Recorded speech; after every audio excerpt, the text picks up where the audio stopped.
you ever watched a politician photo op to try to win public support? I don't know about you, but I find it rather disingenuous and even a little off-putting. Right, left, or center, they all seem to do it. Sometimes it's visiting the site of a natural disaster, or maybe it's holding a Bible in front of a church. It just feels staged and like they're only trying to look good in their eyes of their constituency and have no other purpose in being there. Welcome to another edition of Family Worship Night. These devotional videos are based upon our Write a Verse a Day campaign that we are doing here at Fellowship Church. We are currently in the month of October, and our theme for this month is rewards. Let's read today from Matthew chapter 6, verses 2 through 4. Thus when you give to the needy, sound no trumpet before you, as the hypocrites do in the synagogues and in the streets, that they may be praised by others. Truly I say to you, they have received their reward. But when you give to the needy, do not let your left hand know what your right hand is doing, so that your giving may be in secret, and your Father who sees in secret will reward you. You know, sometimes our giving and generosity is just an affront to earn favor in the eyes of man or God. Jesus is speaking directly against this. He even says that hypocrites do this, and we should not be like them. The hypocrites are actors, acting the part of good and holy people, being generous out of love and concern, but they're not.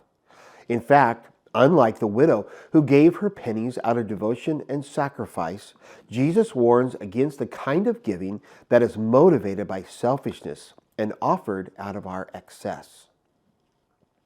Let's talk about giving to earn favor with man. According to the biblical scholar D.A. Carson, in Older Greek, a hypocrite was another word for an actor. But by the first century, the term came to be used for those who play roles and see the world as their stage. It is a person who is simply playing a part. Like actors on a stage, they're pretending to be something that they're not. There is a temptation to do acts of generosity so that other people will see our performance and give us the applause. There is a temptation to want the praise that comes along with doing good.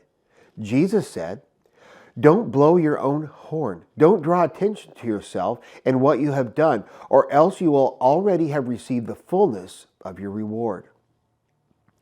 There is a second temptation here as well, and this is to be generous, to try to win favor with God. Though it does not say it directly, I think this is captured in the idea of when Jesus said, "Do not let your left hand know what your right hand is doing." Be generous in such a way that you will receive nothing for yourself at all. In the Jewish mindset of the day, charitable giving was closely tied to righteousness before God. Now, it's good to be generous because we love God.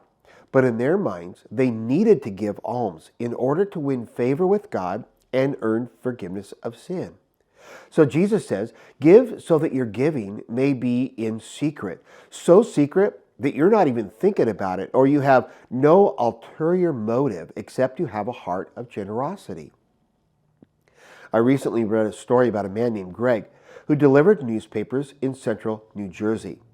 One day an elderly lady stopped him and asked if he might be willing to deliver the paper to her porch instead of the end of the driveway.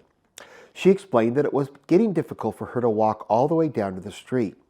Well, he gladly obliged and got to thinking that maybe there are other elderly people on his route that might be struggling with the same thing.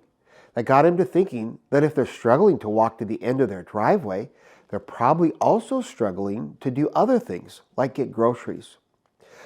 The next day, he added a note to every newspaper on his route, saying that he would deliver groceries free of charge to anyone who needed help.